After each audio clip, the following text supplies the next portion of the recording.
మామా, ఇక్కడ చూడు. ఎక్కడ చూస్తున్నావు? నీ జేబుల దొంగొన్నాడు మామా, తెలుస్తుందా? నువ్వు ఫోన్లో బిజీ ఉన్నావు, వాడు నీ పైసల్ని కొట్టేస్తుండు. ఏంటి మామా, ఆ ఫోన్లో ఇన్స్టాగ్రామ్ రీల్సు డాన్స్లు చూస్తూ కూర్చుంటే జేబుకి బొక్క పడతదని తెలియదా?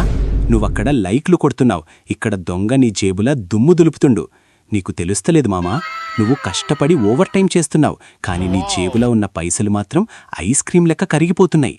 అదేరా మన ₹2 స్టిక్ ఐస్ క్రీం అంటది చూడు, నువ్వు తినకముందే మొత్తం చేతిమీదకి జారిపోతది. నీ బతుకు కూడా గట్లనే అవుతుంది.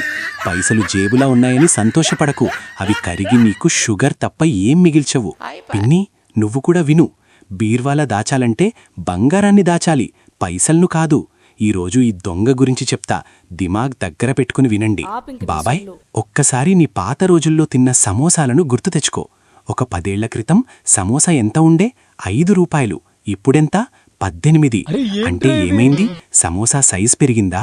లేదు, నీ పైసల పవర్ తగ్గిందిరా మామా. అప్పుడు ₹100 జేబు నిండా సమోసాలొచ్చేవి, ఇప్పుడు 5 కూడా రావట్లేదు. అంటే ఎవడో నీ జేబులో దొంగ దూరి నీ సమోసాల్ని తినేసిండు. ఆ దొంగ పేరే ఇన్ఫ్లేషన్. మనోళ్ళు ధరల పెరుగుదల అంటారు, కానీ నేను పైసలు కరిగిపోవడం అంటా. ఇది తెలియక నువ్వు ఇంకా సేవింగ్ అని కూర్చుంటే లాస్ట్కు చేతుల చిప్ప తప్ప ఏం మిగలదు. మామా, నువ్వు బ్యాంక్లో దాచావు కదా, నా పైసలు సేఫ్ అని కాలర్ ఎగిరేసి తిరుగుతున్నావు. విను, బ్యాంకోడు నీకు 3% ఇంట్రెస్ట్ ఇస్తాడు. అంటే నీ ₹100 103 అవుతాయి. కానీ ఈ దొంగ ఇన్ఫ్లేషన్ ఉన్నాడు చూడు, వాడు 7% స్పీడ్తో పరిగెత్తుతున్నాడు.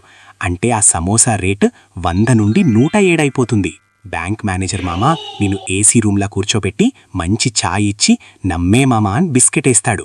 ఆ బిస్కెట్ నువ్వు తింటున్నావు, కానీ నీకోసం వాడు బొక్క తవ్వుతుండు. ఆ 3% ఇంట్రెస్ట్తో నువ్వు ఒక ఇరానీ ఛాయ్ కూడా కొనలేవు మామా. ఇప్పుడు చెప్పు మామా, నీ దగ్గర ఉన్న ₹103తో ₹107 సమోసాలు కొనగలవా? లేదు. అంటే నువ్వు సేఫ్గా ఉన్నావనుకుంటున్నావు, కానీ నిజానికి నువ్వు ప్రతిరోజు పూరైపోతున్నావు. నీ బంగారం లాంటి జీవితం బోటి కూర లెక్క అయిపోతుంది. భయపడకు మామా, దొంగ ఉన్నాడని పారిపోతామా? లేదు కదా, వాణ్ణి కొట్టాలి. వాడికంటే ఫాస్ట్గా పరిగెత్తాలి. పైసల్ని దాచాలి అంటే బీర్వాలో కాదు, అవి పరిగెత్తాలి. అది పరిగెట్టే మైదానం పేరే స్టాక్ మార్కెట్. ఇక్కడ పులులు ఉంటాయి, సింహాలు ఉంటాయి. నువ్వు భయపడితే అవి నిన్ను తినేస్తాయి, కానీ వాటి మీద కూర్చొని ఎలా సవారీ చెయ్యాలో నేర్చుకుంటే నువ్వు కింగ్వి మామా. ఇక్కడ పైసలు 12% 15% స్పీడ్తో పరిగెత్తుతాయి. అప్పుడు ఆ దొంగ ఇన్ఫ్లేషన్ని నువ్వు బ్యాక్ వ్యూ మిర్రర్లా చూసి నవ్వుతావు. స్టాక్ మార్కెట్ అంటే ఏదో గ్యాంబ్లింగ్ అనుకోకు మామా. నువ్వు రోడ్ మీద బండి నడుపుడు కూడా గ్యాంబ్లింగే. ఎక్కడనో ఒక్కడు కుద్దుతాడు, కానీ డ్రైవింగ్ నేర్చుకుంటే నువ్వు సేఫ్.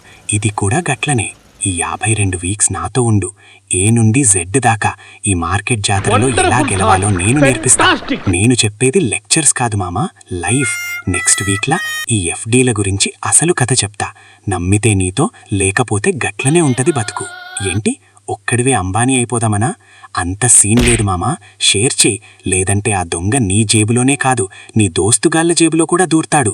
అట్లనే సబ్స్క్రైబ్ కూడా చేసుకోమని చెప్పు నీ దోస్తుగాళ్ళకి. పోతున్నా మామా, రేపు పొద్దునే మార్కెట్ చూడాలి. పైసల్ని జాగ్రత్తగా చూసుకో మామా. ఉంటా మరి.